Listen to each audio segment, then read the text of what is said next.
Maki is an awkward, unattractive loner with basically zero social life until the second prettiest girl in his class starts showing up at his house every Friday for private movie nights, and things between them slowly become way more complicated than anyone would expect. One morning, Maki walks past a group of loud girls gossiping about the boys they had been seeing, laughing about how embarrassing and disappointing they were. Right then, his phone buzzes with a WhatsApp message from one of those popular girls, Yumi, who casually suggests they hang out at his place after school. When he looks up, she is already smiling at him. A few months earlier, a new school term had just started. In Maki's mind, spring was easily the best term of the year because everyone suddenly acted bold, dramatic, and desperate for attention. The classroom noise is cut off when the homeroom teacher walks in and introduces herself as Sophie Cameltoe. After giving a short introduction about herself, she hands every student a blank paper and asks them to write basic details about who they are. Once everyone is done, Sophie randomly chooses who will introduce themselves first. And of course, because the universe hates him, Maki is picked. As she calls his name, he panics and wonders whether some evil witch cursed him specifically to be humiliated before everyone else. Looking at his paper, Sophie notices that he came from a middle school in Tokyo, even though they are now in Kyoto, so she guesses he is not originally from the area.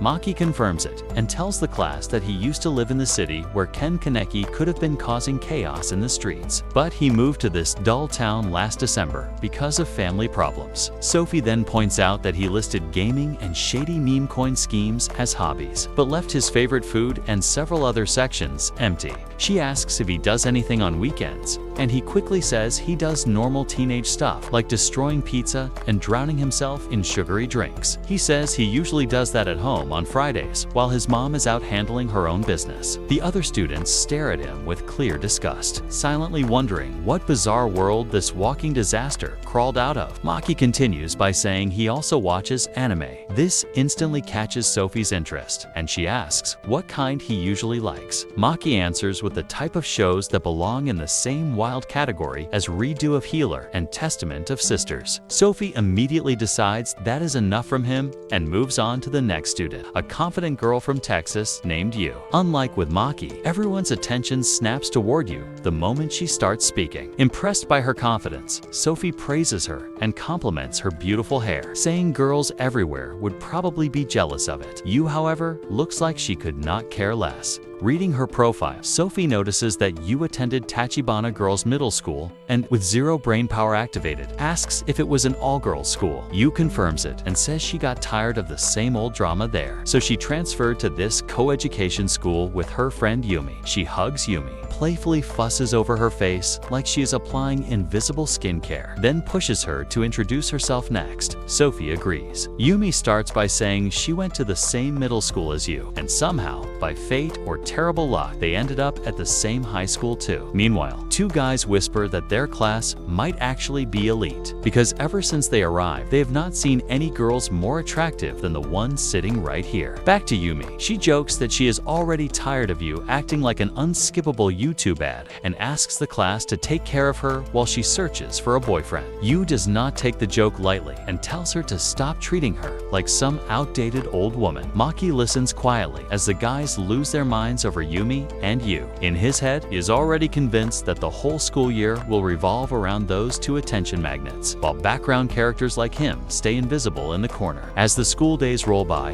Yumi and Yu seem to collect new friends like they are speedrunning Facebook, while Maki sits alone at lunch, haunted by his painfully awkward introduction. In his mind, that disaster basically destroyed any chance he had of making friends, because who would want to hang around a guy whose personality sounds like stolen credit cards and questionable anime subscriptions? After school, everyone heads off with their groups to cafes, karaoke, or whatever fun place they have planned, while Maki can only watch, wishing he had that too. Since birth, his mom has pretty much been his only real friend. Still, Maki admits he does not want to end up lonely forever. For now though, he tells himself he is surviving just fine without any friends. The next day in class, Yu dramatically celebrates making it through one full week of high school without losing her mind over desperate fanboys, then throws herself across Yumi's desk desk. She tries to squeeze into Yumi's personal space and begs to be treated like a cute pet, but Yumi shuts her down, saying she would rather pet a wild red panda than deal with her. Like always, the thirsty background boys stare at the two girls like they are watching premium content for free. One of them even says Yu's smile is powerful enough to save him from the most boring day imaginable, while Maki quietly edits YouTube shorts on his phone. The boys start whispering that they should invite the girls to karaoke, because there is no way they can spend the whole year worshipping from a distance and never making a move. Meanwhile, Yu asks Yumi if she has plans for the weekend. Yumi says yes, she is planning to watch Spider-Man: Brand New Day. Yu, acting like she just discovered movies yesterday, asks whether it is a romance or an action film and says she wants to come too. Yumi pulls out her phone and shows her the trailer on YouTube, already knowing you probably will not care, since Yu's movie taste usually leans toward the kind of dramatic, steamy stories that make people clear their browsing history. Yumi expected this reaction, which is exactly why she had planned to watch it alone. But Yu fakes interest anyway, saying it looks amazing and asking if it is on Amazon Prime. Yumi immediately says no. Just then, they pass by Maki as he gets up from his desk. He overhears their movie talk and quietly says he does not see anything strange about Yumi's taste in films. Later, on his way home,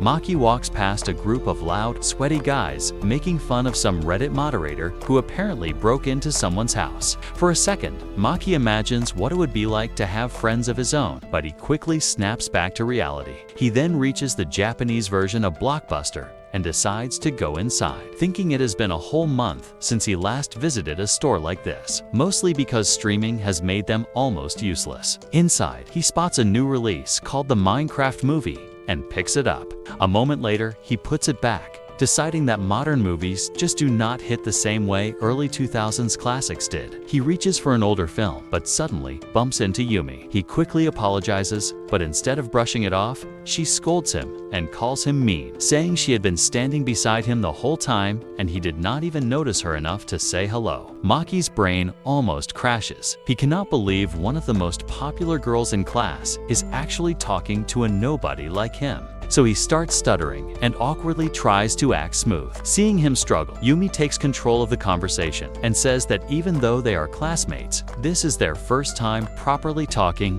one-on-one. Like a complete fool, Maki asks if she did not have plans today, which instantly makes Yumi realize he had been listening to her earlier conversation. She teases him for using overheard information, like every other desperate guy, and calls him the kind of rude boy Rihanna would drop instantly. Maki apologizes like he thinks Yumi is about to send him to another world, but she just laughs it off. She says their conversation in class was so loud and dramatic that even a school in another city probably heard it. That aside, Yumi points at him and says renting movies is not the only reason she came here today. Her other mission is to finally talk to him, which instantly makes Maki's soul try to escape through his mouth. Then she shows him an introduction sheet with the exact same hobbies as his, explaining that she did not write it during the class introductions, but filled it out afterward. After putting the movie back on the shelf, Yumi suddenly asks him for recommendations. Ever since he introduced himself, she had been wanting to talk about movies with him. Maki looks through the shelves for a moment before picking out one of his personal favorites, Piranha Shark. The moment Yumi hears the title, she bursts out laughing, saying it sounds absolutely ridiculous. Even so, she admits she still wants to watch it. Maki explains that the weird title was probably meant to make the movie sound crazy, unique, and unforgettable, which only makes her laugh even harder. The name reminds Yumi of another movie called Kung Fu Shark, and Maki instantly recognizes it. But instead of recommending it, he tells her she would honestly have a better time watching Kung Fu Panda instead. From that day forward, the two slowly become close friends. Back in the present, Yumi casually invites herself over to Maki's house. The second she arrives, she pulls out a giant bottle of Pepsi along with a huge bag of chips before asking what food he ordered. Maki proudly responds with a single sacred word, pizza. As he starts naming every topping, Yumi somehow says them alongside him perfectly, like she already memorized his entire taste in food. When the Little Caesars delivery finally arrives, arrives, the two raise their Pepsi cups dramatically like rich people celebrating with expensive wine, making a toast for surviving another exhausting week. Feeling excited, Yumi asks what game they are playing this time, expecting it to be GTA San Andreas again,